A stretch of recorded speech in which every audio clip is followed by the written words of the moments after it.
Assalamualaikum warahmatullahi wabarakatuh. Kali ini saya akan membahas tentang forum 6 yang telah saya kerjakan. Di forum 6 ini terdapat dua soal. Mari simak penjelasan dari saya. Soal nomor 1 adalah pelajari ISA 500 dan sumber lain yang berkaitan. Apa yang dimaksud dengan A. Prosedur penilaian risiko dan contohnya. Prosedur penilaian risiko terdapat 3 macam. Yang pertama, wawancara. Wawancara merupakan proses biasanya melakukan tanya jawab yang dilakukan dengan manajemen dan orang banyak atau pihak lain. Biasanya dilakukan dengan komunikasi manajemen dengan karyawan jika ada tentang pandangan manajemen mengenai praktik-praktik bisnis dan perilaku etis. Lalu yang kedua adalah prosedur analitikal.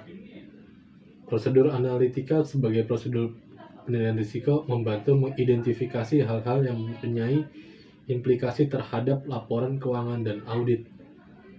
Contohnya, membantu merancang sifat, waktu, dan luasnya prosedur audit.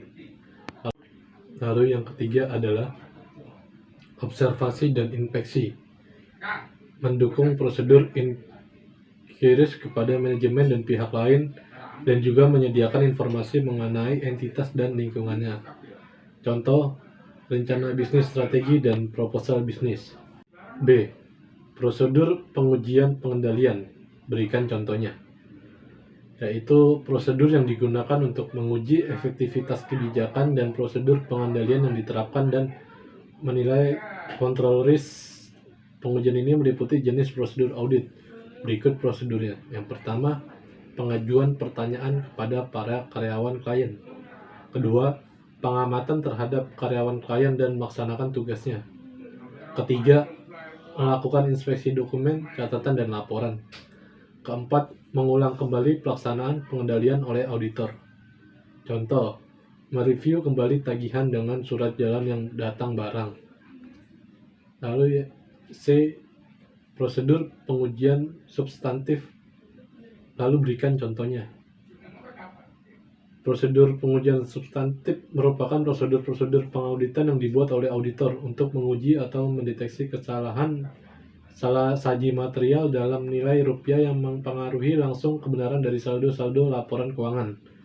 Contoh, auditor melakukan pengajukan pertanyaan kepada para karyawan atau staf ahli yang bersangkutan sesuai dengan pekerjaan yang diembannya untuk mengetahui beberapa hal kesalahan yang ada.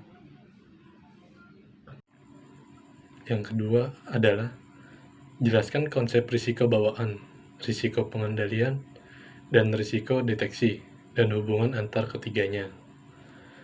Risiko bawaan adalah adanya sebuah kerentanan terhadap jenis transaksi dan adanya salah saji material dalam pengungkapan yang mana secara terpisah maupun tergabung salah saji tersebut diperhitungkan melalui pengendalian terkait.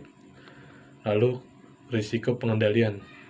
Risiko pengendalian adalah sebuah risiko yang terjadi karena adanya salah satu saji dalam asersi mengenai transaksi dan pengungkapan salah satu saji material yang secara terpisah maupun tergabung tidak dapat dicegah atau deteksi oleh pengendalian intern entitas.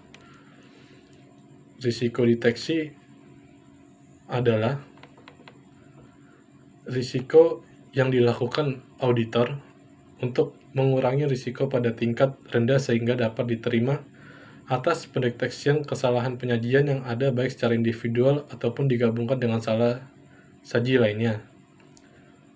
Hubungan antar ketiganya adalah komponen risiko audit ini dapat ditentukan secara kuantitatif seperti dalam bentuk persentase atau secara non-kuantitatif yang berkisar misalnya dari minimum sampai maksimum.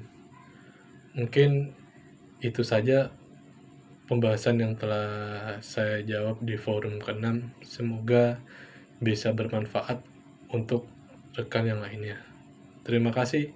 Assalamualaikum warahmatullahi wabarakatuh.